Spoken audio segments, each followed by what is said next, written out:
Ni mu masaha y'ijoro Delphine na Issa baba baryamye maze Issa agatangira gukora kuri Delphine. Delphine ahita amubwira ati ndeka, urabizi ibyo twavuganye ko igihe cyose tutarakora ubukwe nta kintu na kimwe ugomba kumbaza. Issa rero ati hanyuma se njye nawe tubanye nk'umurimbo, amezi 6 yose tumaze urumva ntarabashije kwihangana? Delphine ati nyine niba utagishoboye kwihangana ukora ibisabwa unsabe unkwe ubundi nyine tubone kubana. Naho rero Issa ati ibi birandambiye rwose, ntabwo nakomeza kubyihanganira, wagira ngo uri umukobwa w'isugi, nyamara siko bimeze kubera ko ufite umwana w'umuhungu kandi papa we ndakeka atari umwuka wera, ibyo ari byo byose wamubyaranye n'umuntu, sinumva rero ngewe impamvu ugomba kumbuza kugukoraho. Delphine ati uyu ni umubiri wanjye kandi nyine mfite ibyemezo nawufatiye, ubwo rero ibyo niyemeje nawe rwose ugomba kubishyigikira. Issa rero ararakaye maze bwacya mu gitondo agafata varize ye agatangira gupangamo imyenda ye. Delphine aramubwira ati ariko ndumva rwose bitari ngombwa ko ubikora. Naho Issa ati ngewe rero ngume hano se ndi ururabyo, narakwihanganiye bihagije, ubwo nyine niba utemera ko dukora urukundo nuko utankunda. Delphine ati ntabwo ari uko bimeze, ahubwo nawe niba unkunda wakabaye unyumva kuko nyine twarabivuganye kandi twabivuganye mbere, wakabaye rero rwose utegereza tukabanza tugakora ubukwe. Naho Issa ati umva reka rwose nigendere, n'ubundi si wowe mukobwa wenyine uba muri kino gihugu, ikindi kandi iyo uza kuba umbwira ibyo byose ukiri isugi rwose nari kwihangana, ariko kuva utakiri isugi nta kintu na kimwe waza umbwira. Uyu musore rero ahita rwose azinga vuba vuba, maze yajya gusohoka Elani ni umwana nyine wa Delphine ahita amubaza ati tonto none se ugiye he? Naho Issa n'umujinya mwinshi ati ndagiye kandi sinzigera ngaruka hano na rimwe. Elani ati none se byagenze bite? Naho rero Issa atumva ibyo bibaze mama wawe niwe ubifitiye ibisubizo. Elani rero ahita abaza mama we ati none se mama ni ukubera ngewe? Naho rero Delphine ahita ahobera uyu mwana ati hoya ntabwo ari ukubera wowe rwose, ahubwo nyine buriya nuko yumvise atishimye kuba ari hano niyo mpamvu agiye, ariko rwose ntabwo ari ukubera wowe. Uyu mwana nyine aba ababaye kubera ko Issa baba bamaze kumenyerana, ubwo rero kumubona agiye nyine akanagenda atamusezeye biramubabaza cyane. Ku rundi ruhande rero Frederic ni umusore nyine utwara taxi voiture.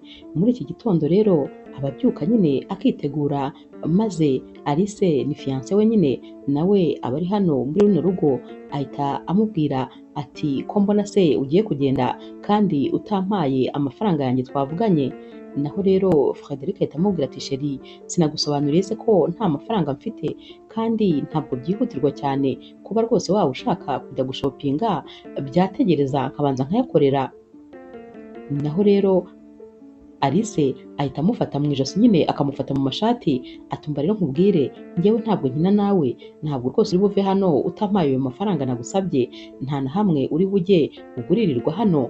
Naho Frederic atariko sheri mfite n'ukuri umugenzi nagombaga gutwara ku kibuga cy'indege, ubwo rero singomba kumukerereza, mbabarira ngende ibindi tuzabivugana kubera yuko nta mafaranga rwose mfite. Alice turayafite kubera ko narebye nyine kuri konti yawe ejo bundi kandi wari ufiteho 500. Sinibaza ko rero kuba wampa 100 byo kujya gushopinga ari ikibazo. Frederic ati yego rwose aya mafaranga ndayafite, ariko se urumva ninguha 100 tutari busigare rwose dusa nkaho nta bwizigame na bukeya dufite, kandi twakabaye nyine tuba dufite amafaranga yatugoboka igihe twaba dufite ikibazo. Ntabwo nyakwimye amafaranga, ariko ninyakorera rwose nzayaguha vuba ntugire ikibazo. Alice aramufata akamukomeza ati ndakubwiza ukuri ntabwo rwose uri burengaha, nta mikino rwose ndimo. Wa mukiriya ahita ahamagara Frederic ati ariko ndabona ngiye gukererwa. Frederic rero ahita amubwira ati ndi mu nzira ndimo kuza rwose mu minota mike ndaba nkugezeho. Naho Alice ahita aseka atumva ndi nkawe namubwiza ukuri agahamagara undi muntu kuko wowe ntabwo uri buve hano. Nyamara Frederic abona nyine bikaze, maze agahita amwoherereza aya mafaranga kuri telefone ati nabikoze. Aramwitegereza akamuburira nka formule ukuntu rwose uyu mukobwa baba bari hafi kuzakora ubukwe, abamufata yibaza ukuntu noneho nibamara gukora ubukwe azajya amugenza. Ibi bintu rero bibabaza Frederic cyane, kuba rwose amusaba ikintu akabishyiramo imbaraga kandi atari ikintu gikenewe cyane. Uyu mukobwa ahita amubwira ati ntiwumva se, ati urakoze cyane, noneho rwose ngaho genda ujye ku kazi. Birumvikana nyine ko Frederic rwose aba abyutse nabi, uyu munsi wose aba ari bwirirwa atekereza nabi kubera uyu mukobwa nyine ibintu aba amukoreye. Nyuma y'iminsi rero Delphine aba ari mu rugo ndetse na Elan umuhungu we, maze akabwira Elan ko agomba kuza gufata amafunguro. Elan rero ahita amubwira ati hoya, ntabwo rwose nshaka kurya kubera ko nta nubwo nshonje, ndumva rwose ntameze neza. Naho rero Delphine ahita amubaza ati hanyuma se byagenze bite, kuki utameze neza? Elan ati ku ishuri bongeye rwose kumbwira ya magambo bajya bambwira. Naho mama we ati bakubwiye ngo iki? Bambwiye nyine ngo ndi umwana w'abagabo benshi, ngo ntabwo nzi papa wanjye, ngo mfite abapapa benshi. Muri kano kanya Delphine ahita yumva ababaye cyane kubera ko ahita atekereza nyine za nshuti ze bakundana maze bakananirwa kumvikana, bakaba barongeye baragiye, ko rwose ibyo bintu ari byo bigira ingaruka ku mwana we ku ishuri. Gusa Elan ahita amubwira ati ariko ntuhangayike, bose nabashyize ku murongo, ndakeka isomo ryiza barifashe. Delphine ati karabaye, ati sinakubujije kurwana ku ishuri, ntukarwane ni ukuri, jya ubihorera, ndetse nibakubwira ibintu nk'ibyo jya ubahunga ubagendere kure. Elan ati narihanganye bihagije, uyu munsi nyine nanjye nagombaga kwirwanaho, nyamara uyu mwana uri kuvuga ibi ni umwana w'imyaka 7. Delphine rero biramubabaza cyane kubera ko nyine ahita yumva ari amakosa ye kuba umwana we abwirwa amagambo nk'ayo ngayo ari ku ishuri.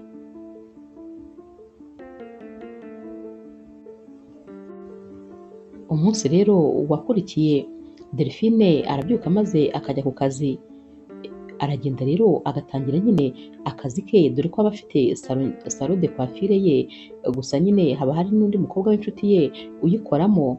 Aramubwira atumva ibibazo rero bimaze kundenga, sinjye nzabona umwaka urangira maze Irani nkamuhindurira ikigo. Naho uyu mukobwa w'inshuti ye ati ni ukuri waba ukabije, uyu mwana ni nkaho buri mwaka umuhindurira ikigo, kandi n'ubundi naho azajya ni hahandi, n'ubundi izo nkuru zizabura kuvugwa, mureke rwose yige. Naho rero Delphine ati umwana wanjye ni ukuri arabangamiwe, kubera kandi abagabo batari siriyasi dukundana maze bose bagahita bagenda. Naho rero uyu mucuti we ahita amubwira ati cyakoze kuri iyi nshuro nujya gukundana n'umuntu uzabanze witonde ubitekerezeho, ku buryo uzakundana n'umuntu mutazongera gutandukana. Delphine ati birakomeye kubera yuko rwose n'ubundi mba ngira ngo nabitekerejeho neza. Areba ku isaha rero maze agahita avuga ati uzi ko nibagiwe ko rwose hari rendez-vous nari mfite ahantu, kandi nyine imodoka yanjye ifite ikibazo, ngomba rero guhamagara taxi maze ikaba ari intwara. Ahamagara rero muri agence ishinzwe gutwara abagenzi maze bagahita bamwoherereza Frederic, dore ko nyine ari we uba uri hafi ndetse adafite n'umugenzi. Uyu mukobwa rero araza akicara nyine mu modoka maze akamubwira ati ndihuta cyane, gusa nyine amubwira aho agiye ariko akamubwira ko adakeneye gukerererwa. Frederic rero agerageza gufata umuhanda utabamo ambuteyage, ariko uyu muhanda ntabwo Delphine aba awuzi. Bagera rero mu nzira, Delphine agahita amubwira ati aha hantu uri kunjyana ni hehe, ko aha hantu ntahazi, hagarika imodoka cyangwa se usubire inyuma uce mu muhanda nzi. Frederic aramubwira ati humura, ni ukuri iyi nzira rwose nayo iratugeza aho tugiye, ni uko nashatse guca ahantu hatari ambuteyage kandi ngashaka guca ahantu nyine mu nzira ya bugufi ku buryo turi bugere aho wambwiye mu minota wambwiye. Delphine ati hoya, ntabwo byashoboka, sinakomeza rwose guca aha hantu, ntabwo nzi ahantu uri kunjyana. Frederic ati nyizera kubera ko rwose uri mu maboko meza, ariko nanone reka mfungure inzugi maze umanure ibirahure kugira ngo nyine ugende ufite umutekano, niba wumva aribyo biri butume rwose utekana. Delphine rero yumva nyine ukuntu uyu musore ari kumubwira ibintu byose atuje, maze akamubwira ati reka ngerageze kukwizera. Mu kanya gatoya Frederic arahagarara maze agahita amubwira ati twahageze aho wari ugiye. Delphine akireba ahita abona ko ariho yari agiye, ahita amubwira ati uzi koko twahageze, ati burya inzira wari uzizi neza, abivuga nyine anamwenyura. naho Frederic ati rega ni akazi kanjye nyine ngomba kugakora neza. Delphine ati ariko ubutaha uzajya nyine ushyiramo mapu kugira ngo umugenzi abashe kubona inzira muri kwerekeza ko iri kugana aho agiye. Naho rero Frederic ati yego rwose ibyo bintu mbwiye ubutaha nzabyubahiriza, urakoze kandi kubinyibutsa, hanyuma rero ugire umunsi mwiza. Naho rero Delphine ati kandi ntarakwishyura ahubwo mbwira nyine aho ndi bukwishyure n'amafaranga ndi bukwishyure. Frederic arayamubwira maze Delphine akamurengerezaho akamubwira ati nyine uze kunywa n'agafanta kubera ko wabikoze neza, ikindi kandi noneho nyine ndashaka nimero zawe sinzongere guhamagara kampani njye mba ari wowe mpamagara maze uze untware.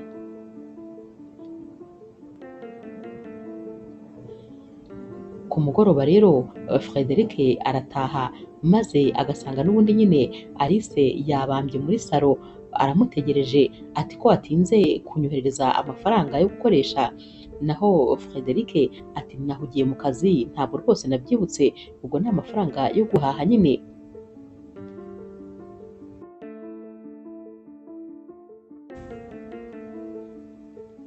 Alice rero ahita abwira Frederic ati uyu munsi ndifuza nyine kurya ibyo kurya rwose bimeze neza. Naho rero Frederic ahita amuha ibihumbi 60 amubwira ati nyine ugerageze uhahe uko byumva nyine. Naho Alice abaraye amafaranga ati aya mafaranga ni makeya cyane rwose ntabwo ahagije kuba yadukorera ibyo kurya byiza bimeze neza. Naho Frederic ati ahubwo se wagira ngo nari nyaguhaye ngo uyakoreshe umunsi umwe, ko nari nyaguhaye ngo nibura uyakoreshe iminsi 3. Naho rero Alice ati nta nubwo rwose n'umunsi umwe ahagije, ndifuza ko nibura wampa nk'ibihumbi 150 kubera ko ndifuza gutegura ibintu byinshi bitandukanye kandi urabizi nyine ibyo kurya birahenze. Frederic ati ariko se nkubaze, ujya utekereza ko turi kwitegura ubukwe? Ujya utekereza se ko ahazaza hatureba? Ujya utekereza se ko umunsi umwe umuntu yabyuka yarwaye cyangwa tukagira ikindi kibazo? Ujya utekereza ko nkora taxi kandi ngomba gusevinga? Naho rero Alice ati ibyo ntacyo bimbwiye, icyo nzi cyo ni uko ufite amafaranga, ubwo rero ngomba kubaho neza uko mbyumva. N'ubu rero baratongana maze rwose bigashira kera.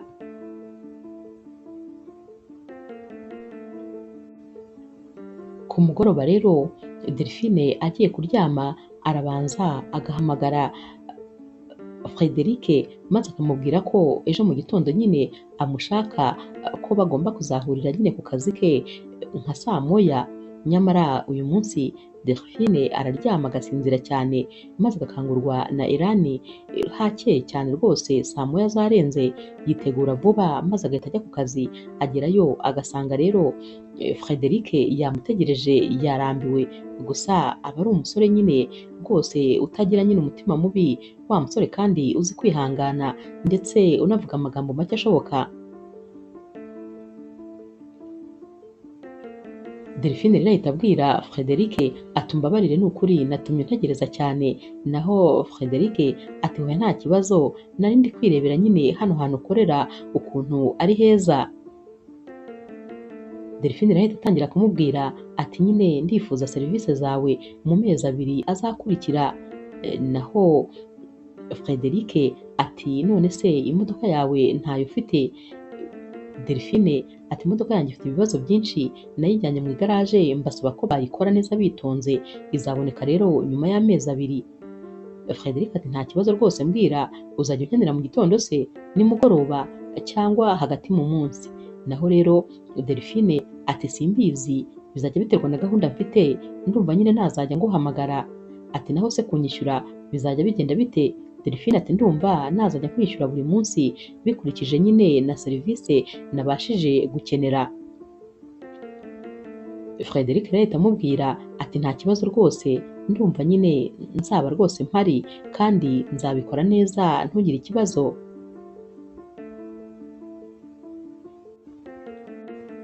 Umunsi umwe rero aba ari muri wikendi maze Delphine agahamagara nyine Frederic aramubwira ati nkeneye serivisi zawe, nyamara ntabwo byari bisanzwe ko no muri wikendi amuhamagara. Frederic rero araza maze agahita amubwira ati natunguwe, ntabwo nari nzi ko rwose uyu munsi wari kunkenera. Naho Delphine ati umbabarire ni ukuri kuba rwose naguhamagaye muri wikendi, gusa nyine nari mfite inama nyinshi kandi ahantu hatandukanye, nabonye rero ntabona uko mbigenza maze mpitamo kuguhamagara. Ndongeye rwose ngusabye imbabazi kuba wikendi zawe nazangije. Naho Frederic ati hoya nta kibazo rwose. Uyu munsi rero bajya mu kazi nyine nk'ibisanzwe.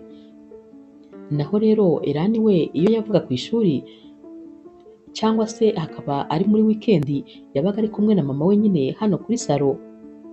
Ku mugoroba rero Elani yarasinziriye nyine, asinzirira muri iyi salo, maze Frederic aramuterura nyine amushyira mu modoka, barataha. Bageze mu rugo hari mu masaha y'ijoro. Frederic yamuteruye n'ubundi mu modoka agisinziriye, maze bageze muri salo abaza Delphine ati none se icyumba cye ni ikihe? Naho rero Delphine ajya imbere maze akamwereka mu cyumba nyine cya Elani.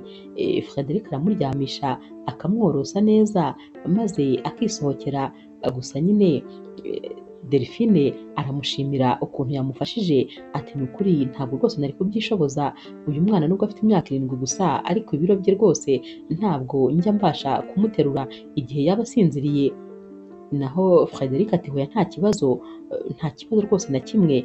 Nyamara Delphine na Frederic baba bamaze rwose kugenda bamenyerana nyine, bamaze kujya bahura kenshi nyine, bameze nk'aho ari inshuti zisanzwe.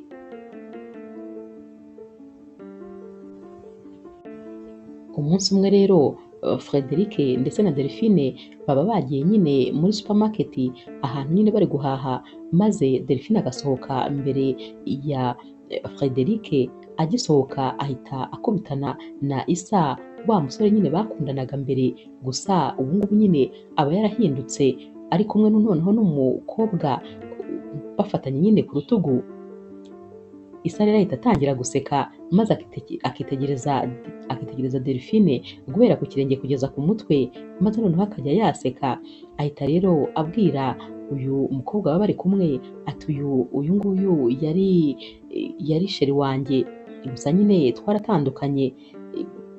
Delphine rero ahita abwira Isa ati ndabona rwose umeze neza, warahindutse cyane. Naho Isa akongera akamwitegereza agaseka ati cyane rwose narahindutse, ndatandukanye. Ati nakabaye nawe nkubwira nkabyo, ariko wowe ndabona ukiri wa wundi, nta cyahindutse rwose, uri wa wundi nta na gato kiyongeyeho. Nari nzi ko ubu ngubu rwose hari icyo wahinduye, ariko ndabona n'ubundi ukiri wa wundi. Batangira rero kumwitegereza nyine maze bakamuseka, maze Isa agakomeza avuga ati ariko n'ubundi biragoye kuba rwose hari icyo wahindukaho, nyamara rwose uri wenyine, uba ukeneye nyine umugabo iruhande rwawe kugira ngo ugire nyine bimwe na bimwe uhindura. Naho ubundi se wowe nta kintu rwose wakwifasha ngo maze ugere icyo ugeraho. Nyamara Frederic aba ari inyuma hariya ari kumva nyine aya magambo baba bari kubwira Delphine. Delphine nawe aba yatangiye kurakara nyine, ariko akagerageza kwiyumanganya. Uyu umusore rero Isa ahita amubwira ati uyu ni sheri wanjye, ati papa we nyine niwe ufite kampani yitwa gutya na gutya, nyine bari kampani izwi. Ati tumeze neza cyane, arankunda nanjye ndamukunda, uyu nyine niwe mukobwa w'inzozi zanjye. Aba ari kwiyemera cyane kuri Delphine. Naho rero Frederic abona rwose ko bakabije kumwemeraho, maze agahita atera intambwe akaza akegera Delphine, ahita amufata mu rubavu nyine ati sheri umeze neza, ko wari wansize se, ko wagiye tudasoje guhaha, ahubwo se ndabona uri kumwe n'abantu, aba bantu muri kumwe se ni bande? Naho rero Delphine nawe ahita agerageza nyine kumwenyura, maze akagerageza kwihagararaho kuko aba amaze kubyumva ko Frederic ashaka kumukura mu isoni. Delphine rero ahita amubwira ati uyu nguyu nyine ni Isa, yari umuyegise wanjye. Naho rero Frederic ati ko utigeze umumbwira se? Ati ni ukuvuga ko nyine ubwo umubano wanyu utari ibintu birenze, ariyo mpamvu utigeze ubimbwira? Isa rero ahita atangira kurakara nyine kubera ko aba yumvise yuko mu by'ukuri nta ruhare yigeze agira mu buzima bwa Delphine, ariyo mpamvu atajya amuvuga, ndetse nyine ababonye ko noneho ari kumwe n'umusore w'ibogari batanafite aho bahuriye, dore ko nyine Frederic aba ari umusore mwiza cyane rwose mu bigaragarira amaso. Kano kanya rero isi atangira nyine gucika amazi, naho Delphine agahita abwira Frederic ati sheri, nabonaga atari ngombwa rwose ko mbikubwira, kubera ko nyine nta kidasanzwe kigeze kiba hagati yacu, ikindi kandi nta nubwo nyine yari umusore w'umwihariko ku buryo nakabaye muzirikana maze nkakomeza mwibuka ku buryo namuvuga ahantu hose. Ibi bintu rero bibabaza cyane Yisa, kuko aba acitse amazi iruhande rw'uyu mukobwa we. Uyu mukobwa baba bari kumwe nyine ahita yumva ko n'ubundi umusore bari kumwe atarenze cyane. Yisa rero akomeza kumva agiye guseba, maze agahita abwira uyu mukobwa ati twigendere tujye muri supermarket nyine. Bahita bagenda, maze Delphine agahita yiruhuta abwira Frederic ati ni ukuri urakoze cyane, kubera yuko nari ntangiye kumva ntangiye guhera umwuka. Bahita bajya mu modoka rero, maze nyine bakagenda bagakomeza ingendo zabo. Umunsi wakurikiye rero Delphine aba ari muri salo, maze nyine akabwira wa mukobwa w'inshuti ye ibintu byose biba byaraye bimubayeho, ati gusa nyine iyo ntagira Frederic nari nsebye rwose. Naho rero uyu mukobwa w'inshuti ye aba atarabona Frederic n'umunsi n'umwe. Uyu munsi rero ajya kubona akabona Frederic arinjiye, ahita abasuhuza, maze uyu mukobwa w'inshuti ye ahita amubwira ati mbega umusore mwiza, mbega umusore w'ibogari. Naho rero Delphine ahita amwongorera ati ni wa wundi ujya untwara, ni wa mushoferi. Naho rero uyu mukobwa w'inshuti ye ahita amubwira ati mbega uyu musore ko atangaje se, ahubwo se ubu ngubu koko urabona ukwiye kumurangarana, icyamumpa ngewe akajya anyitwarira, kubera ko rwose umva nabyungukiramo cyane. Naho rero Delphine atumva turaburana amezi abiri, nashyira rwose uzamutware maze umubwire ajya kwitwarira. Naho rero uyu mukobwa w'inshuti ye atumva have rwose ne gukomeza kurota, kubera yuko ndabibona ko uyu musore nawe utamwitesha. Urabona ukuntu avuga yitonze, urabona ukuntu ari mwiza, uriya musore aratangaje ni ukuri.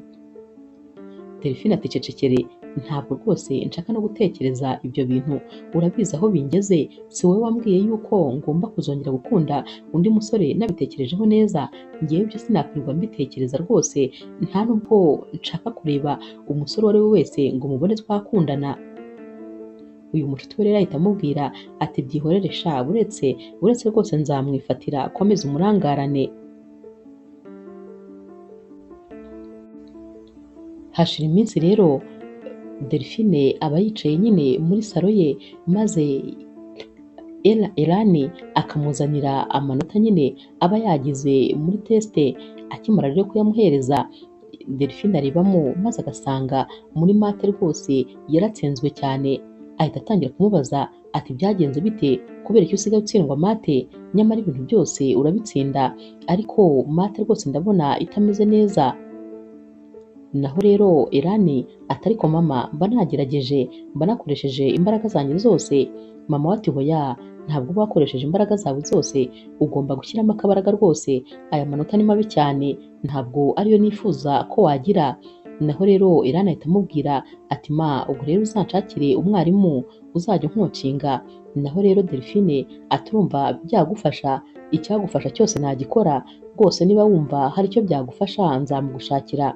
Elani ati yego rwose byamfasha, gusa nyine Frederic aba yicaye nyine ku ruhande ari kumva iki kiganiro, ariko nta jambo na rimwe aba ari kuvuga. Abona rero Delphine ahagurutse, dore ko rwose aba agihise arakara nyine, uba ubona ibintu byose bimwivangiraho, kuko mu bintu bya mbere aba yifuza ni ukubona umwana we atsinda neza mu ishuri. Frederic rero ahita ahaguruka, maze akaza akicara imbere nyine ya Elani, ahita amubaza ati bite se umusore mwiza, ati umeze neza? Naho rero Elani ati yego meze neza, gusa nyine ntabwo aba ari guseka kubera ibyo aba amaze kuvugana na mama we. Frederic ahita amubwira ati numvise ikiganiro wari uri kuvugana na mama wawe, gusa nyine buriya mate bisaba gushyiramo akabaraga, ugakora exercice nyinshi, biragufasha rwose. naho Elani ati mba nagerageje ariko rwose bikanga. Naho rero Frederic ahita amubwira atumva njyewe rero burya muri mate rwose nyine ndayizi, yego si cyane bikabije ariko mate ndayizi, kandi nyine hari abana benshi nafashije bari bameze nkawe kandi nyine bakayitsinda bakagira amanota meza, nawe rero niba rwose wumva ubishaka nagufasha.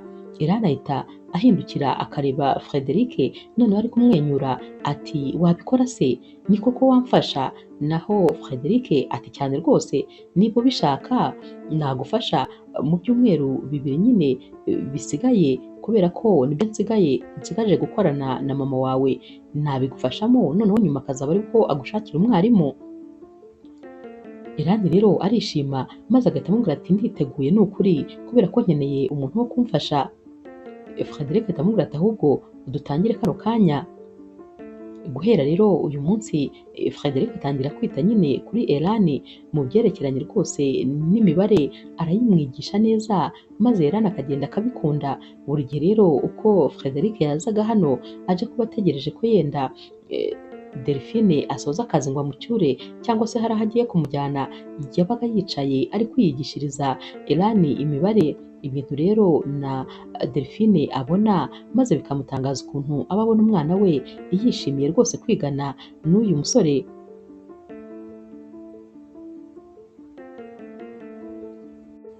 Naho rero ku rundi ruhande ibintu rwose ntabwo biba bimeze neza kwa Frederic, kubera yuko Alice aba amugeze ahantu mu by'ukuri. Hari igihe Frederic agenda maze akumva ntabwo yataha kubera ukuntu uyu mukobwa muzonga, aba amusaba amafaranga gusa wagira ngo ahari aho aba yagiye aba agiye kuyatoragura.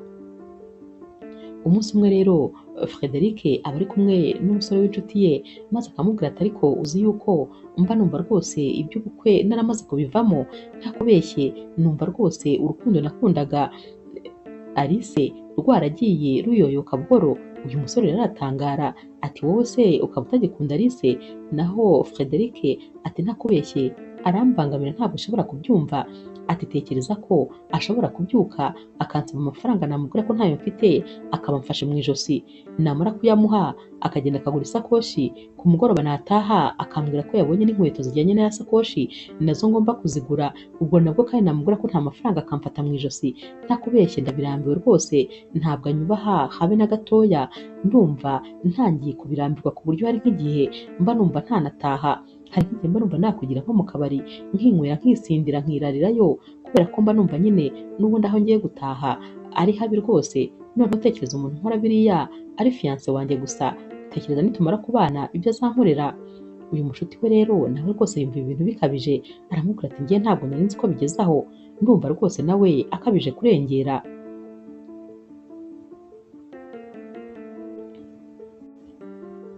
Nyuma rero y'ibyumweru 2, umunsi nyine wa nyuma w'akazi ka Frederic kwa Delphine amusaba ko yamutwara ahantu nyine maze akajya kwifatira ako kunywa n'inshuti ze.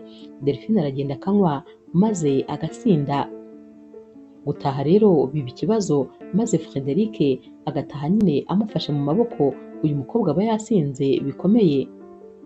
Bagera rero mu rugo maze nyine akamwinjiza mu nzu, aramubaza ati icyumba cyawe kirihe kugira ngo mpakugeze, gusa nyine ndabona rwose utameze neza, ntiwahamagara wa mukobwa w'inshuti yawe maze akaza mugasigarana, ko rwose mbona udakwiye gusigara uri wenyine umeze gutya. Naho rero Delphine ati mpamagara uw'iki se kandi uhari, ni wowe nshaka gusigarana nawe, ndashaka ko ari wowe tugumana. Delphine atangira gusoma Frederic, ariko Frederic utigeze anywa n'ikintu na kimwe, yitegereza uyu mukobwa akabona ko ibintu byose ari kubikoreshwa n'inzoga, maze akajya agerageza kumwigizayo nubwo uyu mukobwa nyine ataba rwose ari gutekereza. Frederic rero abaza Delphine ati se ubundi Elani ari hehe? Naho Delphine abisubiramo nk'inshuro 3 ati Elani wagira ngo nta nubwo abakibuka yuko rwose aba hano, maze byagira agahita amubwira atari kwa mushuti wanjye nyine, ntabwo rwose ari hano. Naho rero Frederic akomeza kumubwira ati nyamara ni iby'ingenzi rwose kuba wahamagara uriya mukobwa w'inshuti yawe akaza mugasigarana. Delphine ati hoya nta wundi muntu n'umwe nshaka uretse wowe. Frederic rero agerageza kumubaza aho icyumba cye kiri, maze Delphine akamutungirayo agatoki. Frederic rero aramujyana akamugeza mu cyumba, maze akamubwira ati genda rwose ujye muri dushe ujye gukaraba. Delphine rero ahita akuramo imyenda hano nyine mu cyumba, maze agahita amubwira ati njyana mu cyumba kandi ndashaka ko uri bunankarabye. Frederic rwose aragenda nyine akabikora nk'uko uyu mukobwa yabimubwiye, maze akaza akamuryamisha akamworosa. Frederic ahita agenda akajya kwiryamira mu cyumba cya Elani. Mu gitondo rero arabyuka nyine akamutegurira ibyo kurya, dore ko rwose aba azi ko ubu ameze nabi na hangover. Agifungura icyumba, Delphine ahita ashigukira hejuru, maze akimukubita amaso agahita amubaza ati wowe urakora iki mu cyumba cyanjye, uri hano ukora iki? Naho rero Frederic ati waramutse neza. Delphine ati hoya wimbwira ngo naramutse, ahubwo mbwira urakora iki hano? Naho rero Frederic ati nimugoroba waraye unyweye inzoga nyinshi cyane urasinda, twatashye rero mbona nyine sinagusiga wenyine nkurikije uko wari umeze, dore maze kugutegurira n'amafunguro. Naho Delphine n'umujinya mwinshi ati uyantegurira se nayagusabye? Frederic ati mumbabarire nyine kuba nashanutse maze ngakora ibyo mutansabye. Naho rero Delphine ahita amubwira ati mbwira habaye iki hagati yanjye nawe nijoro? Frederic aramubwira ati umva rero nkubwire ibyabaye byose, nakuzanye wasinze ngufashe mu maboko, ndaza ndagukarabya ndakuryamisha ndakorosa. Delphine ati hoya ntumbwire ko rwose wambonye nambaye ubusa. Frederic ati kumva se ibyo birarenze? Naho rero Delphine ati mbwira nyine icyabaye. Naho Frederic ati humura rwose ntuhangayike, ntabwo nigeze ndyamana nawe, nakuryamishije maze njya kwiryamira mu cyumba cya Elani. Humura rwose njyewe ndi umusore warezwe, ntabwo nari kugufatirana n'inzoga, humura tekana. Naho rero Delphine atangira nyine kumusomera amubwira nabi, maze Frederic ahita amubwira atumva n'ubundi icyo nshaka kukubwira ni kimwe, ni uko kontra yanjye nawe yarayirangiye. Humura ndagiye kandi ntabwo uzongera kumbona mu maso yawe, umbabarire kandi kuba nakoze ibyo utansabye ndetse nagukoreye ibintu bidafite umumaro. Ahita rero yisohokera maze akigendera.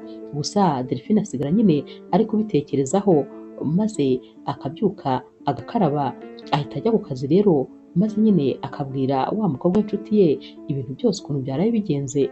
Maze uyu mukobwa w'inshuti ye akamubwira ati nyamara ni ukuri niba nta cyabaye hagati yanyu wamubwiye nabi ku busa. Naho Delphine atari kuguzi ko yambonye nambaye ubusa. Undi ati none se ubundi urumva nyine ari ibintu bitangaje? Ati njye sinumva impamvu ahubwo wamubwiye nabi, wagombaga kumushimira kuko yagufashije.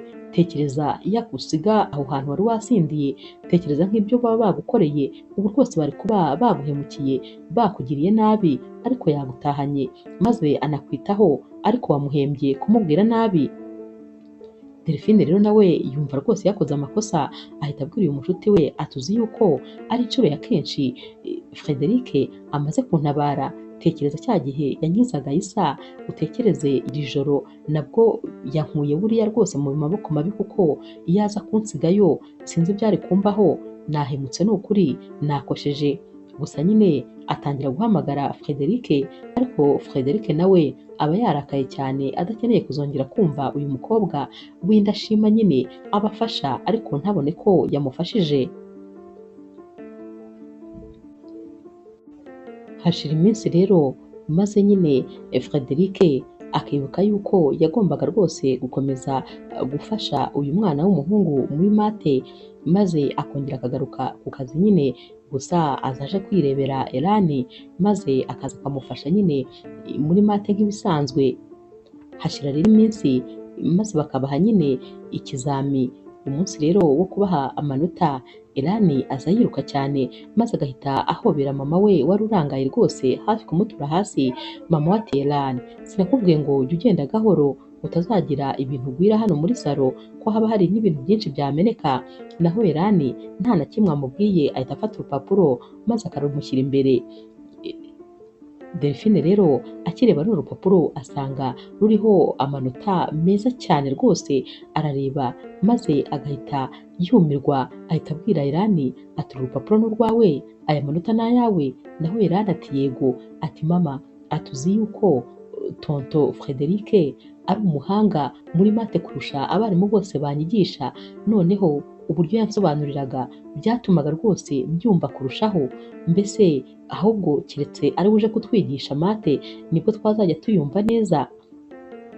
Delphine rero aratangara maze Irani agahita amubwira ati none se mama, mu by'ukuri ubundi ari hehe Frederic? Naho rero mama we ati ntabwo ahari, ariko ni ukuri nuza kumubona rwose umushimire kuko yaragufashije, ubundi nyine uyu niwe muhungu wanjye, urabona ukuntu aya manota ari meza, ndishimye cyane, uyu munsi umbwira ikintu cyose wifuza ndakikugurira kuko ndumva unshimishije. Arongera agahobera Irani cyane maze Irani ati mbabarira rwose umpamagarire tonto Frederic kuko ndashaka kumushimira no kumwereka nyine amanota nagize, nanjye rwose ndumva nishimye.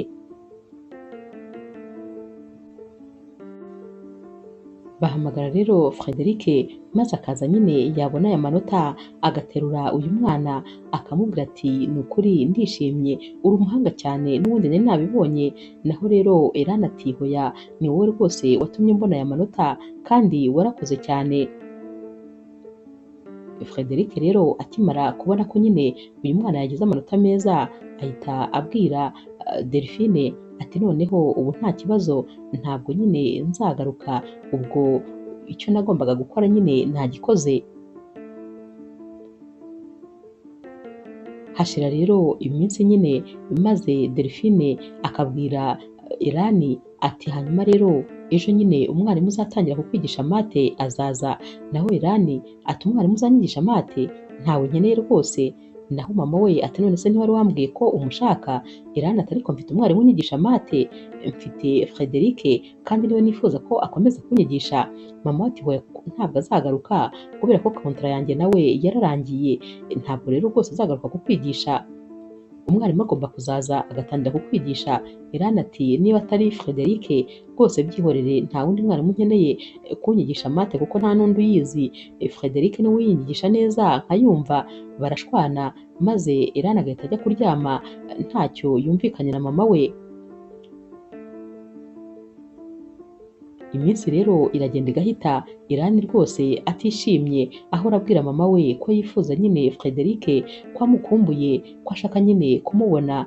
Naho rero mama we ati sinibaza rwose impamvu ukomeza kumbwira ko ushaka Frederic kandi mu by'ukuri nta kintu kikiduhuje habe na kimwe, ariko mu by'ukuri na Delphine nawe nyine yatekerezaga kuri Frederic maze agatekereza ukuntu yamufashije, ukuntu yakomeje kugenda abafasha, akumva rwose nawe yikumburiye kongera kumubona, akumva yamuhamagara, ariko nanone agasanga yaba akoze amakosa aramutse amuhamagaye. Nyamara rero Irani akomeza kumuhatiriza ngo nibura amuhamagare babe rwose banavugana gusa. Umunsi umwe rero Delphine abwira Irani ati ndifuza ko twasohoka maze tukajya kureba nyine ahantu tureba agafilime. Naho Irani ahita amubaza ati none se na tonto Frederic araza kuba ahari? Mama we ahita amubwira nabi ati hoya ntabwo ari buze kuba ahari, ni twebwe nyine babiri tugomba kwijyana. Naho rero Irani ati ubwo nyine niba adahari nta mpamvu rwose zo kwirirwa njyayo. Delphine rero abona ko nyine umwana we rwose atameze neza maze agafata umwanzuro wo guhamagara Frederic kugira ngo nyine bavugane. Frederic rero amubwira nyine ahantu baba bagomba guhurira maze Delphine akagenda akagerayo mbere, aricara agategereza Frederic.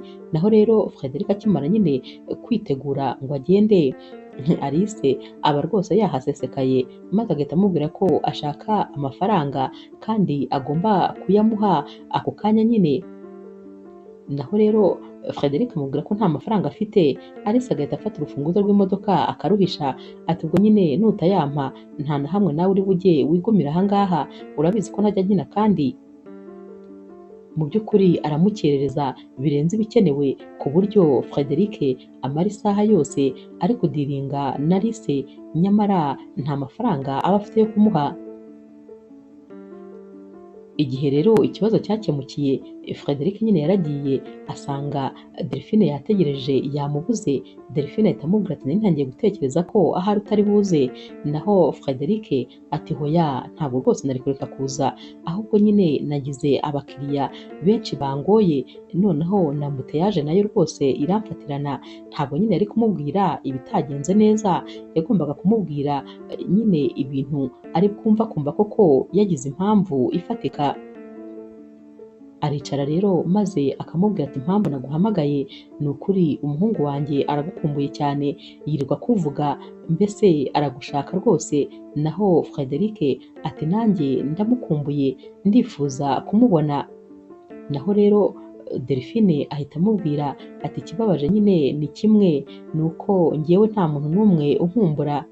Naho Frederic yitegereza Delphine maze agahita amubwira ati mu by'ukuri nawe nari ngukumbuye kandi cyane, ariko nyine ntabwo nari mfite aho mpera mbikubwira, kubera yuko iyo nyine nkubwiye ikintu umbwira nabi numvaga mfite ubwoba bwo kukubwira ko nawe ngukumbuye.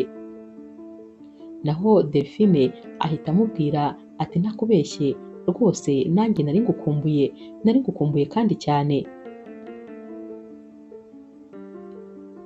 Frederic rero ahita amubwira ati njyewe si no kugukumbura gusa, ntakubeshye nyine rwose numva hari ikintu kinkurura kuri wowe nkwiyumvamo, mbese mbivuze neza mu magambo meza, ndagukunda kandi cyane, nubwo nyine kubikubwira ari ibintu bikomeye. Naho Delphine uba umaze igihe kinini nawe rwose atekereza kuri uyu musore ndetse yarabuze aho ahera yamuvugisha, ahita amubwira ati ndumva rwose ari ku mpande zombi kubera ko nanjye ndagukunda cyane.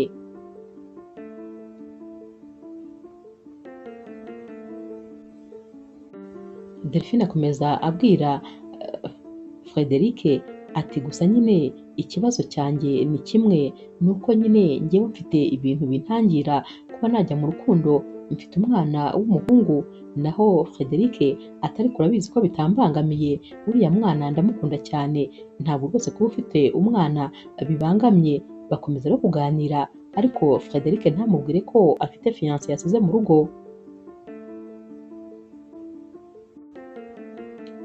Frederic rero ahita amubwira ati njyewe rwose ndumva twagerageza. Naho Delphine ati si uko nanze kugerageza, ariko buri gihe iyo ngerageje birangira nabi, maze uretse nanjye n'umwana wanjye akabibabariramo. Frederic ahita amubwira ati niki kikubwira se ko bizarangira nabi? Nitutagerageza ntabwo rwose uzigera nyine umenya ibyakunda n'ibitakunda. Delphine rero ahita amubwira ati ariko ndumva nanjye aribyo rwose, wa mugani dukwiye kugerageza. Barabyemeranya rero maze bakemeranya ko bagiye gutangira gukundana nyine, maze bakagerageza bakareba ko byashoboka.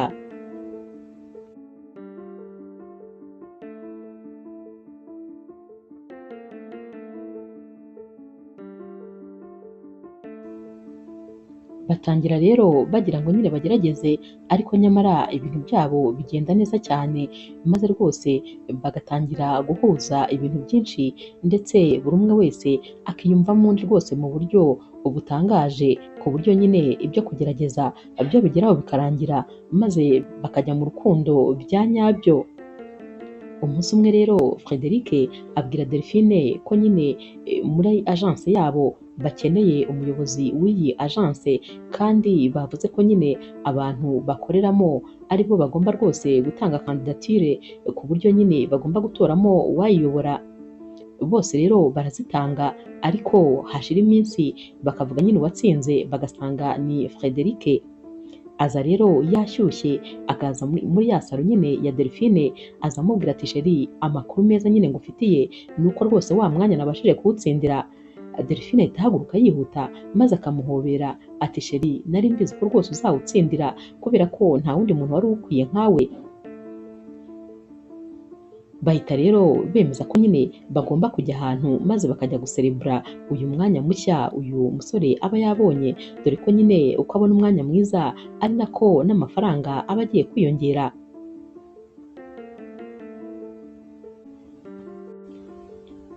Gusa nyine nubwo bwose Frederic ndetse na Delphine baba bari gukundana urukundo rushyushye ndetse rugeze aharyoshye, ntabwo Alisa aba yarigeze ava nyine kwa Frederic, aba akihaba rwose. Frederic kandi nawe ntaba yarabonye uko amuhakanira ngo amubwire ko atakimukunda, cyangwa se abwire nyine Delphine ko afite umukobwa uba mu rugo iwe. Gusa nyine urebye ni nkaho nta mubano baba bagifitanye rwose na Alice, nubwo nyine Alice aba agikomeza kwikurura cyane kuri Frederic kuko we ntabwo aba azi ibyabaye, ariko Frederic we ntabwo aba amwitayeho. Gusa nyine Alice aba amugeze ahantu rwose, noneho aba ageze kuri rwa rwego amusigira amafaranga yo guhaha, maze agahita ajya kuyiguriramo ibintu byo ashaka. Uyu mukobwa rwose wagira ngo yari afite ikibazo neza neza, yari iteshamutwe, yendaga kuzasaza Frederic.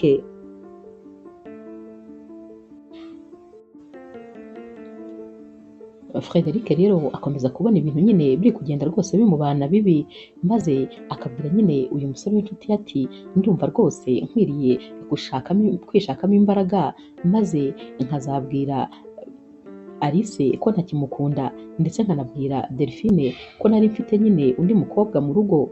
Gusa nyine ndi kubitekerezaho nkumva sinzi ahantu nabihera. Inshuti we aramubwira ati ariko rwose izo mbaraga ugomba kuzishaka.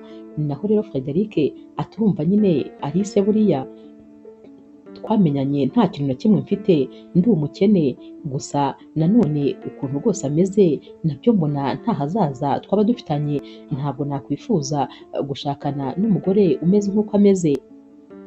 Ikindi kandi imiryango yacu nyine twese iratuzi, nibaza rero nk'ukuntu mama wanjye azabifata nimubwira ko rwose tutagikundana, sinzi niba azabasha kubyumva.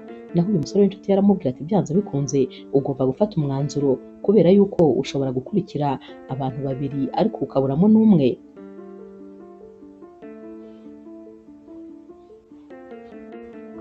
Nyuma y'iminsi rero Frederic abwira nyine uyu musore w'inshuti ye ko yiteguye nyine kuzambika impeta Delphine ku munsi wa anniversaire ye, cyane cyane ko yegereje. Uyu musore w'inshuti yaramubwira ati ariko njye ndumva mbere yo gufungura chapitre nshyashya wakabaye ubanza gufunga iyari isanzwe, banza rwose urangizanye na Alice ubone nyine kuba waporopoza Delphine, kubera ko ibi bintu uri kuvanga kubivangura bizakugora. Frederic rero ahita amubwira ati ntabwo byoroshye nyine, ariko ibya Alice byo nzabyitaho nitonze, gusa nyine nta mwanya mfite wo guta kubera ko nkunda cyane Delphine, ku buryo rero numva nyine nkeneye ko rwose twaba turi kumwe. Naho uyu mucuti ati simbihakanye, ariko gerageza kubanza gushyira ibintu ku murongo. Nyamara Alice nawe aba ari kugenda abona ko ibintu bishobora kuba bitameze neza hagati ye na Frederic, ndetse aba atangiye kumukeka ko ashobora kuba afite undi mukobwa akunda. Atangira kumucunga rero ijoro n'amanywa, yajya kuvugira kuri telefone akagenda guhora akamwumviriza, mbese aba amugendaho cyane kugira ngo nyine amenye ibiri kujya mbere. Umunsi umwe rero Alice ajya muri dushe, maze Frederic agahita nyine yihamagarira Delphine, baravugana, maze Alice agahita ava muri dushe nyine kuko aba akeneye kuza kumviriza. Araza agahagarara ku rugi, maze akumva Frederic ari kubwira Delphine ati sheri ndabakumbuye cyane, ati umuhungu wanjye se ameze ate? Nawe ati ameze neza, ati ndabakumbuye ntabwo wabyumva, ati kandi ikindi ndabakunda cyane nyine ubwire n'umuhungu wanjye ko mukunda, ndetse nawe ndagukunda cyane urabizi muri abantu b'ingenzi kuri njyewe. Alice akimara kumva ibi bintu rero umutima umuvamo, maze agahita atangira kwivugisha ati oya ntabwo bishoboka, ntabwo rwose Frederic yaba afite undi muntu akunda, gusa nyine niba atazaba uwanjye nta n'undi azigera aba uwe, nta wundi uzigera amutwara, ubwo nyine nitumuhombe uko byagenda kose, ibi bintu nyine ngomba kubihagarika. aragenda rero agakaraba maze akaza nyine yikarumye nkaho nta kintu na kimwe yigeze yumva, araza akicara ku buriri maze agatangira kubwira Frederic ubwe rwose uri no kwisinzirira ibitotsi byatangiye kumufata, ati telefone yanjye yabuze network, mbabarira rwose ndashaka guhamagara kandi byihutirwa, nkiza telefone yawe. Birumvikana nyine Frederic ahita ayikuramo urufunguzo maze akayimuhereza. Nta kindi rero uyu mukobwa akora, ahita areba nimero bamaze kuvugana maze akayandika muri telefone ye. Buracya rero maze agahamagara nyine Delphine akamubwira ko amushaka, aramubwira nyine ati hari ibintu rwose nshaka ko tuvugana, mbabarira undangire nyine mu rugo. Delphine arahamurangira maze uyu mukobwa akaza nyine arakomanga, agafungurirwa na Elani, ahita amubaza ati urinde se? Naho uyu mwana ati nitwa Elani, ati hano se niho kwa Delphine? Naho rero Elani ati yego, Delphine ni mama wanjye, ari mu cyumba, reka nze muguhamagarire. Aragenda rero akamuhamagara maze Alice agatangira nyine kubwira Delphine ati rero nari nje kukubwira rwose amakuru atari meza, namenye yuko ukundana na Frederic, gusa nari nje kukubwira ko ari umusore mubi cyane, nanjye twarakundanye, ananyambika impeta rwose, amwereka n'amafoto bari muri fiança nyine yamupropoje, amwereka amafoto yabo yose nyine, maze Delphine akabona ko uyu mukobwa ari kuvuga ari ibya nyabyo. Ati hanyuma rero nyuma y'ibyo byose yarantaye, kandi nanjye twari twarahuye, hari n'undi mukobwa ataye nyine nawe yari yarambitse impeta. Ubu rero nawe nibyo ashaka kugukorera, arashaka kukwambika impeta nawe akaguta. Niko abayeho rwose, ntabwo ari serious. Mbese nta mukobwa n'umwe bashobora kumarana igihe, aba yishakira nyine ko rwose yiprofitira ubuzima akishimisha, ubundi akaguta akakwibagirwa. Nuko ateye. Nari nje kukubwira kugira ngo nawe utazagwa mu mutego nk'uwo naguyemo, kugira ngo wicunge wowe n'umwana wawe, rwose uruzi rutararenga inkombe. Delphine rero ubwo nyine aba yataye umutwe, aba ari kuvuga ati ntabwo bishoboka, ntabwo yaba yaranyihishemo bigeze aha ngaha, ku buryo ntigeze nanamukeka, nkabona impamvu atigeze ananyereka aho aba, nuko azi ko nyine ari umwiskoro, ari umubeshyi. Gusa rwose urakoze, kuko rwose ubimbwiriye ku gihe, ngomba kwiyitaho n'umwana wanjye. Gusa nyine birambabaje, ntabwo nigeze menya yuko ari gutya ateye. Uwamubona yitonda, avuga amagambo atuje, atanga keya, mbese yigira umuntu mwiza, ntabwo yamenya ko ari uko ameze.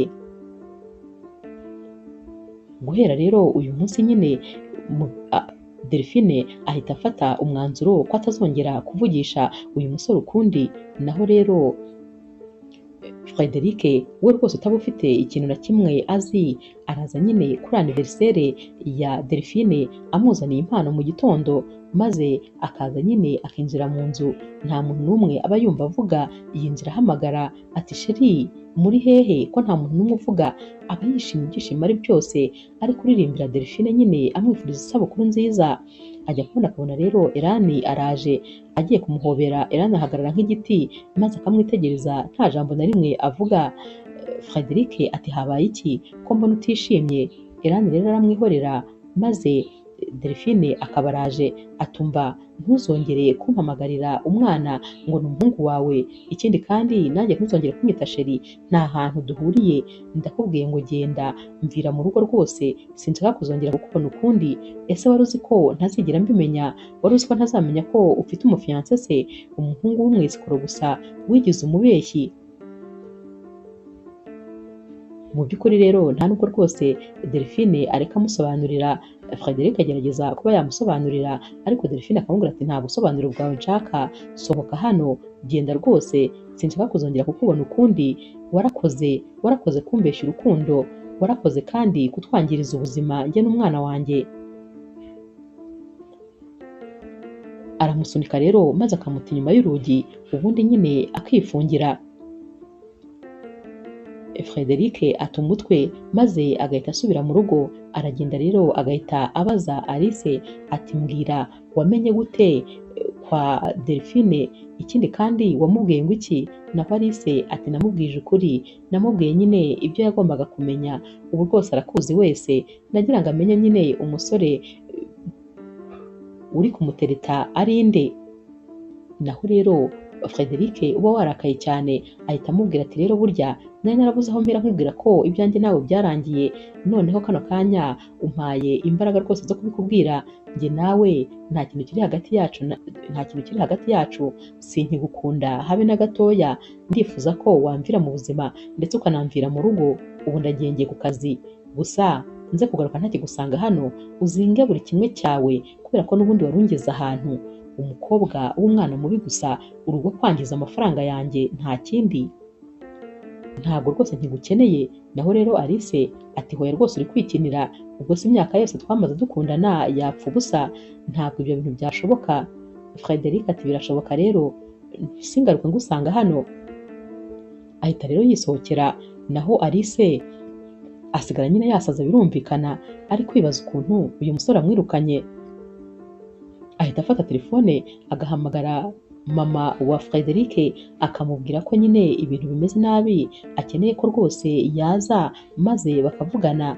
Mama wa Frederic rero aramubwira ati nzaza ejo kubera ko ubu ngubu nyine ntabwo byashoboka, ariko ejo nzaza nta kibazo. Frederic rero we uba wataye umutwe rwose ahita ajya kureba wa musore w'inshuti ye akamubwira ibintu byose byamubayeho. Uyu rero umusore w'inshuti ye ahita amubwira ati narabikubwiye, wowe wari umeze nk'umuntu uri kwirukankana imbeba ebyiri icyarimwe bikarangira nta n'imwe afashe, nuko nyine narabikubwiye kandi wagerageje kutabyumva. Naho rero Frederic ati ntakubeshye sinzi icyo gukora ni ukuri, kubera ko ntabwo rwose nabaho ntafite Delphine na Elani ni umuryango wanjye, ndabakunda cyane, sinumva rero ukuntu nababura. Naho uyu mushuti aramubaza ati none se ku byerekeranye na Alice byo bimeze bite?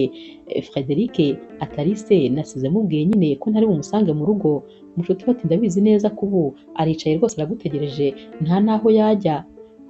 Frederic ati nanjye niyo mpamvu ntari busubireyo.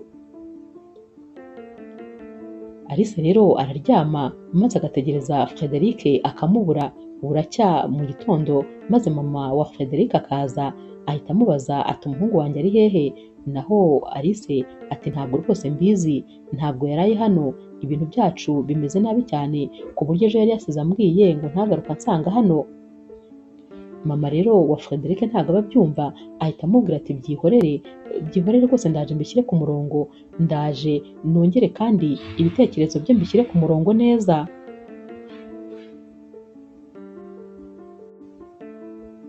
Alice ahita abwira mama wa Frederic ati nta kibazo, ahubwo reka ngo utwaze nyine ujya mu cyumba maze uhindure imyenda ubundi ngutegurire icyo kurya kuko ndabizi urashonje. Alice ahita ajya mu gikoni agategura nyine bya bindi bye, agategura ibiryo akabyuzuza ameza, kandi nyamara ari abantu babiri gusa bagiye gufata amafunguro.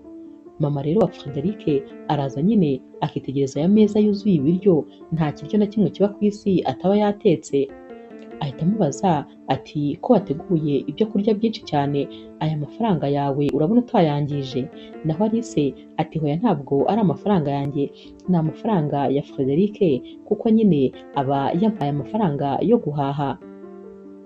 Naho rero mama we ati hanyuma se nkwibarize, muri ibi byo kurya byose byuzuye aya meza wowe nyine uruhare rwawe ni uruhe? Alice ahita amubwira ati uruhare rwanjye ni uko nyine nabitetse. Mama we ati ndabyumva ko wabitetse, ariko ndakubaza uruhare rwawe ku byerekeranye nyine n'amafaranga. Alice rero ahita areba hirya ati njye se nakabaye nyongeraho uruhare rwanjye, ya Frederic nyine ni inshingano ze nk'umugabo agomba guhaha. Mama wa Frederic ahita amubwira ati wowe se urabona udakabya, tekereza guteka ibiryo byose biba ku isi ukabitekera cyarimwe, mu by'ukuri se urabona ari abantu babiri gusa bari kubirya? Arahita amubaza ati mbwira ibi byo kurya byatwaye nk'amafaranga angahe? Naho uyu mukobwa ati byatwaye ibihumbi 50. Mama wa Frederic ati uzi ibihumbi 50 iminsi mwakabaye mubikoresha? Urakeka se ku munsi umugabo wawe ibihumbi 50 abikorera mu by'ukuri? Urabona ko rwose uri kwangiza cyane. Iminsi rero mama wa Frederic yamaze hano yabonye ko rwose uyu mukobwa adashobotse, yarebye ukuntu yangiza ibintu byose, ukuntu buri munsi aba yagiye kugura amasakoshi n'imisatsi, ukuntu aba ari guhindura inzara buri kanya akuraho ajugunya yongera ashyiraho izindi. Aramwitegereza abona rwose umuhungu we ntabwo ibi bintu yazabibamo kubera yuko yazamuhombya burundu. gusa nyine aba ataravugana na Frederic, dore ko Frederic we aba yibereye kwa wa mushuti we, abyuka mu gitondo akajya kunywa inzoga akageza nimugoroba, akongera agasubira kuzinywa, umunsi ukira undi ugacya, mbese waba yarihebye neza neza, wagira ngo aba yariyanze, aba yumva yarihaze. Naho rero ku rundi ruhande Delphine we agahinda kaba kenda kumwica neza neza. Elani we ntabwo rwose aba avuga, nta kintu na kimwe aba ashaka gukora, kubera ko nyine aba yarabuze uyu mutonto we aba akunda cyane rwose ananamwishimira. Mbese umubabaro uba ari wose, ariko nanone Delphine ntabwo aba yifuza kumva umuntu n'umwe uvuga izina rya Frederic, kuko aba yumva yaramuhemukiye cyane. Umunsi umwe rero mama wa Frederic aba yicaye muri salo, maze Alice agasiga telefone ye. Mama rero wa Frederic ajya kubona akabona irasonnye, maze akabona handitseho nyine izina ridasobanutse, akenera kuyitaba kuko aba asanzwe yumva rwose uyu mukobwa avugana n'abantu ibintu bidasobanutse. Akitaba ahita yumva nyine ijwi ry'umugabo umubwira tumva ugomba kumpa amafaranga menshi, kandi ikindi uzibeshya nyine ukuremo inda yanjye nzakugezayo kuko nzakujyana kuri polisi. Ugomba gushaka amafaranga kandi ukayampa kugira ngo nkomeze nceceke, kuko nutanayampa nzabibwira nyine uwo musore mubana, mubwire ko rwose uri umugore wanjye, aho ngaho ari aderese uba uhashaka gusa.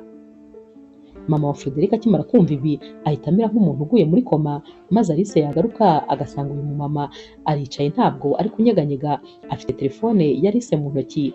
Alice akibibona ahita akeka ko rwose hari ikibaye, arayifata agahita asanga ni wa mugabo umuhamagaye. Mama rero wa Frederic ahita ahamagara Frederic byihuse ati banguka hano, dufite ikibazo tugomba gukemura.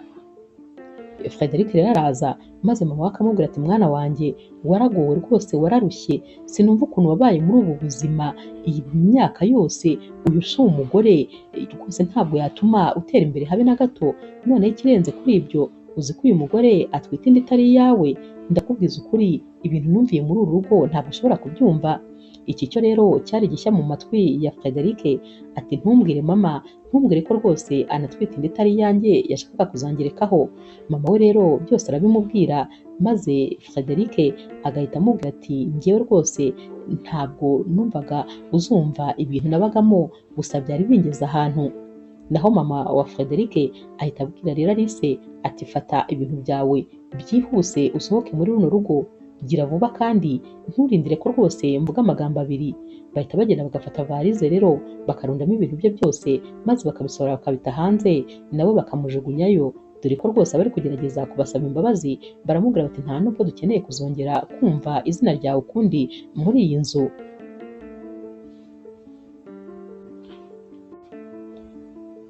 Frederic rero agerageza nyine gusubira kureba Delphine, aragenda agakomanga, maze bakamufungurira.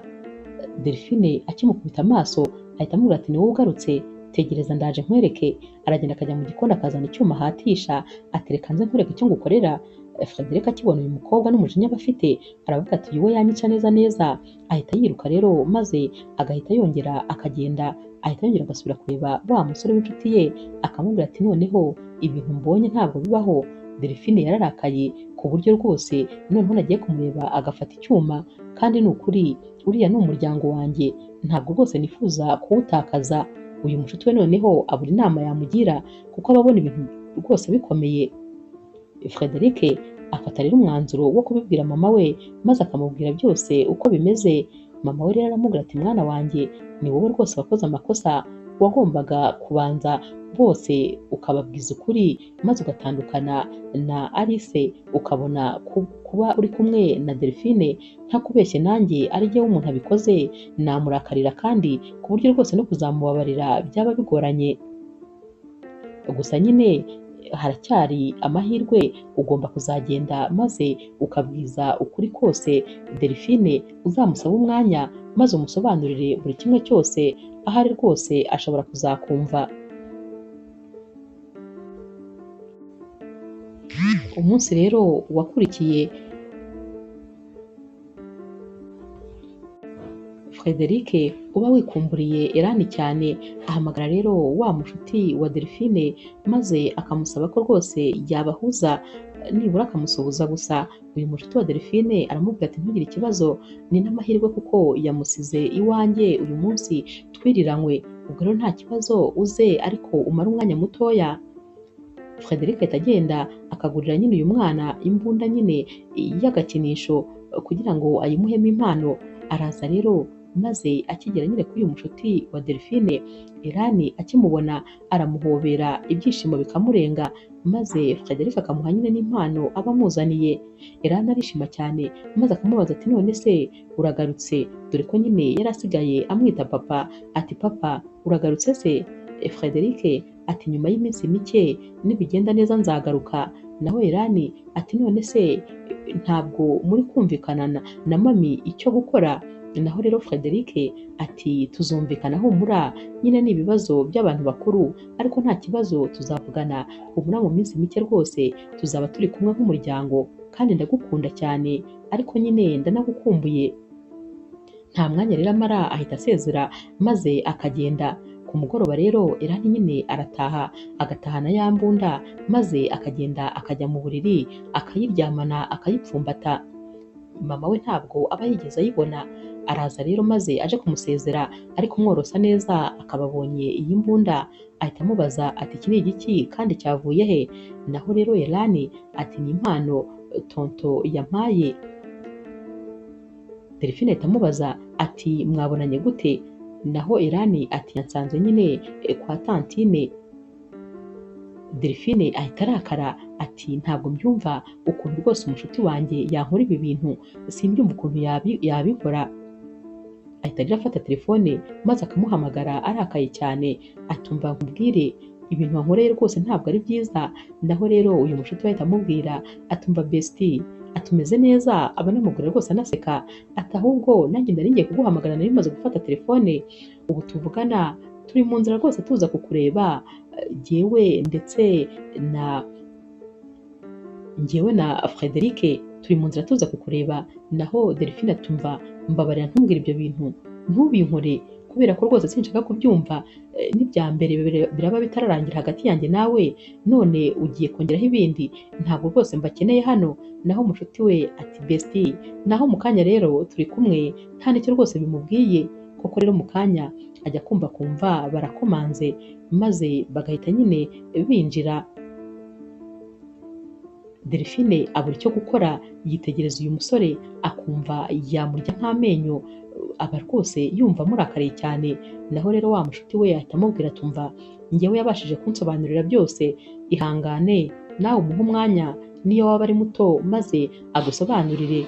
Niwumva nyine ushobora gukomeza kumurakarira ubikore, ariko banza umwumve, burya ajya uha umuntu umwanya maze yisobanure. Delphine ahita amubwira ati kubera ko mwaje nta mahitamo mfite, ariko nyine ni iminota 10 gusa n'abatarasoza kunsobanurira, ubwo nyine ndajyana ibyo ndi bube maze kumva. Frederic ahita atangira kumusobanurira ibintu byose by'uriya mukobwa nyine bakundanaga, ukuntu bari bararekanye kera, gusa nyine akabura uko amuhakanira kubera ukuntu imiryango yabo yari yaramaze kubamenya. Amubwira byose, akamubwira n'ukuntu byarangiye bamenye yuko anatwite inda itari iye. Ibi bintu byose Delphine arabyumva maze rwose bikamukora ku mutima, kuko aba yumva uyu musore nawe yarababaye, ariko aramubwira ati wagombaga kubimbwira, nicyo cyari kuba ari cyiza kumbwira nyine uko bimeze mbere. Frederic aramubwira ati nakoze amakosa akomeye, ariko ni ukuri ndayicuza, si ukukubeshya, sinigeze nkubeshya ko ngukunda, kuko ubajije n'umusore w'inshuti yanjye yabikubwira, niwe nahoraga ambwira yuko ngukunda cyane, gusa nshaka imbaraga zo kubabwira mwese uko bimeze, ariko izo mbaraga nkazibura. Ni ukuri umbabarire ku byabaye byose, muri umuryango wanjye wowe ndetse na Elani, sinifuza kubatakaza muri byose byanjye, muri byishimo byanjye. Umwanya ntari mbafite nendaga kuzishwa n'agahinda rwose, numvaga depression yenda kunyica. Bakomeza rero kuganira maze rwose Delphine nawe wakundaga cyane Frederic yumva nyine nta kindi agomba gukora uretse kubabarira uyu musore. Aramubwira ati ndakubabariye, ariko ibi bintu ntibizongere ukundi. Frederic rero aramuhobera maze akamusaba ko yahamagara nyine na Elani nawe akamusuhuza. Bose rero barahoberana maze nyine bakiyunga. Frederic rero amubwira ko yifuza nyine kuzamwereka mama we uko yifuza kumubona. Kuri iyi nshuro noneho Delphine ahita yumva ko ibintu biri siriyasi, niba agiye guhura na mama w'uyu musore, ndetse uyu musore akaba agiye no kumwereka aho aba yumva ko noneho ibibazo byose rwose byavuye mu nzira.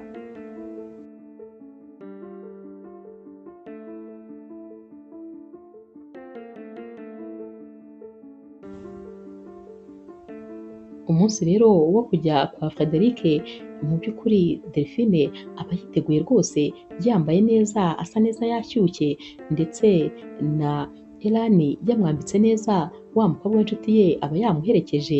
Baragenda rero maze bagakomanga, barabafungurira, maze nyine Delphine akinjira bwa mbere.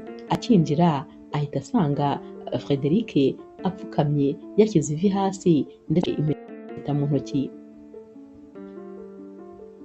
Delphine rero ahita yipfuka mu maso nyine kubera ko abatunguwe. Frederic ahita amwereka ikimenyetso cyo kumubwira nyine ati komeza uze. Delphine agenda amwegera maze akamuhagarara imbere. Frederic ahita amubwira ati ndagukunda cyane kandi rwose niteguye gukomeza kugukunda, sinzigera nkubabaza, sinzigera nkujya kure, nzakuba iruhande ubuzima bwose. Ni ukuri nta kintu na kimwe rwose kikubabaza nzigera nkora. Ndagukunda cyane, ndetse wowe rwose na Elani ndabifuza mu buzima bwanjye.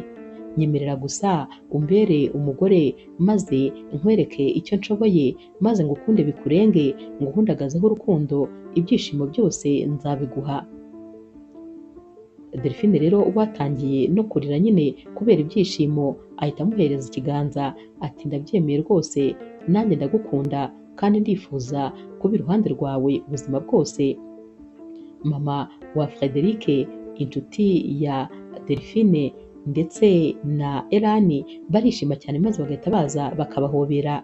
Mama wa Frederic rero ahita abwira Delphine ati ndakwishimiye mukazana wanjye, uri umukobwa mwiza cyane, nkurikije uko Frederic yakumbwiye, rwose numvise ari wowe mukobwa ukwiye kumbera umukazana, ariko nanjye mbibonesheje amaso. Ndakwishimiye rero kandi ndakwakiriye mu muryango wanjye. Delphine arishima kubera yuko nyine aba anahawe umugisha n'umubyeyi. Bose rero barahoberana maze bagatangira nyine guserebura iyi fiyansaye, ndetse bakemeranya ko mu gihe gito rwose kitarambiranye bagomba no kuzakora ubukwe, maze bagatangira kubana nk'umuryango kandi wishimye. Elani rero ibyishimo biba ari byose, yishimira nyine Frederic maze akamubwira ati papa, ndishimye ko ugarutse mu buzima bwacu, numvaga rwose ngukumbuye. Naho Frederic ati nanjye ndagukunda muhungu wanjye, kandi ndanezerewe ko noneho ubu ngubu tugiye kubana ibihe byose. Delphine rero abwira Frederic ati ni ukuri warakoze kunkunda, warakoze kuza mu buzima bwacu kubera kuri ibyishimo byacu. Naho Frederic ati umunezero uri kuri njyewe mbafite, ni ingenzi rwose icyo mumariye. Barongera rero bagahoberana maze ibyishimo bikabarenga. Inkuru yacu y'urukundo rero naho tuyisoreje. Mwakoze kuyikurikira. Niba ukunda inkuru z'urukundo zica kuri Zasha TV, ntukagende udakoze subscribe, like, share na comment. Ni inkunga ikomeye kuri twebwe. Ndabakunda cyane rero nk'ibisanzwe.